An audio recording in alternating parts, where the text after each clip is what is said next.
This morning, I want to challenge you with an idea, one that just might make your head explode. You're going to see conflict in two opposing ideas, but I'm going to do my darndest to enlighten you with the wisdom that lies between the two. I want you to set goals, then release your attachment to ever achieving them. Yep, you heard me right. Care about having big goals, but don't care about achieving them. First off, let me explain why to do this, then I will get to the how to do this to cure you of this piercing cognitive dissonance headache. So setting goals is a very positive and powerful thing to do. You know that, I know that, hell, I even wrote the book on it. It helps you get from where you are to where it is that you want to go. Goals help you achieve all those things that you desire and conceive. Goals are great. However, the very act of setting those goals makes you instantly unhappy. Identifying your goals just pointed out all those things that you are not yet and don't have yet. Yet you desire so badly. You just painted the gap of contrast, the great expanse that stands between where you are right now and your desired happiness. This is bad for your psyche, bad for your emotional state of mind. If you attach your happiness to achieving those goals, you have just set yourself up for a long road of unhappiness.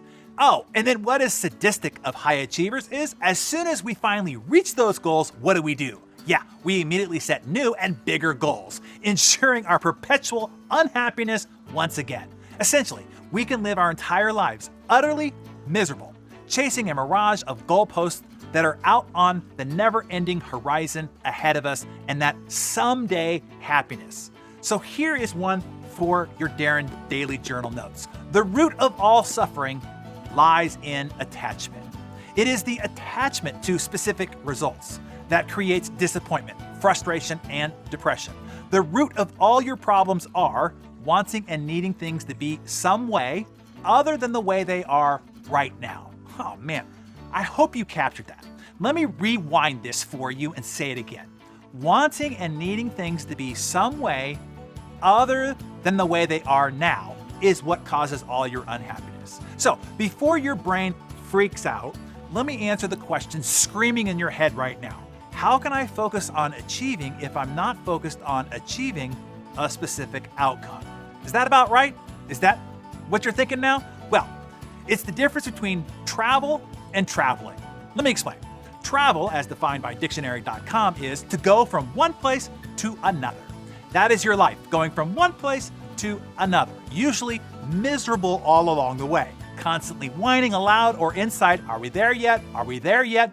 Now, traveling, on the other hand, is defined as to journey, to traverse. In that definition, there's no attachment. There is no place that is defined or needed or necessary. The very traversing, wherever the journey might take you, is the very point, the very definition, the very joy, the very happiness. As the Bhagavad Gita said, quote, "Let your concern be with action alone and never with the fruits of action. Do not let the results of action be your motive and do not be attached to inaction." So, how do you do this? How do you set and hit big goals and not be attached to hitting those big goals at the same time?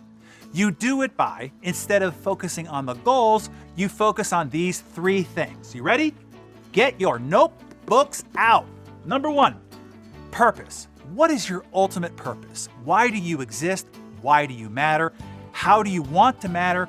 Who do you want to matter to? You see, my main core value is impact, making a positive impact.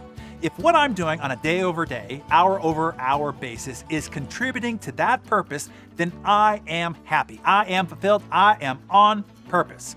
Attachments to any goals dissipates. I can be fully present and blissful in the moment if what I am doing is on purpose. Number two, process.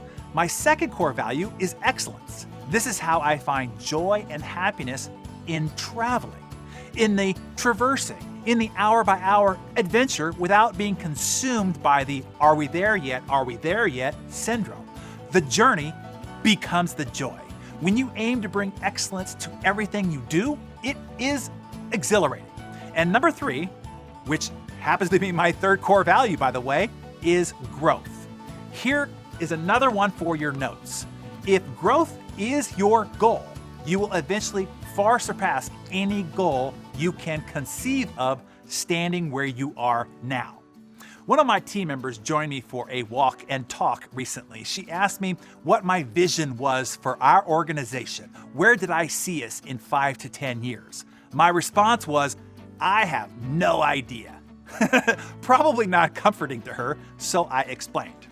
If you would have asked me 5 or 10 years ago, I could never have described to you where we are now.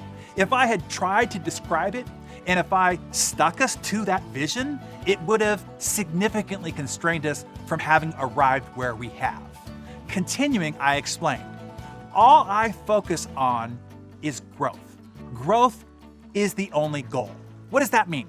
It means doing all that we do and doing it better every day, striving for excellence in all that we do all along the way.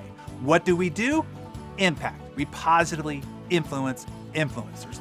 We build heroes. We serve as the trusted and experienced guide for those who choose to be the exception. Yes, we will set goals. We'll set SMART goals, specific, measurable, achievable, time-sensitive goals. We will set those destinations out on the horizon. It helps orient your trajectory. But then we will let go of those goals and quickly refocus our passion, energy, and life force on traveling. Fully experience the present, moment-to-moment joys of the journey. In other words, give yourself entirely to your work. Let go of the attachment to the results. So, let go of travel, fixated on going from place to place, but never stop traveling. So here's what I want you to do.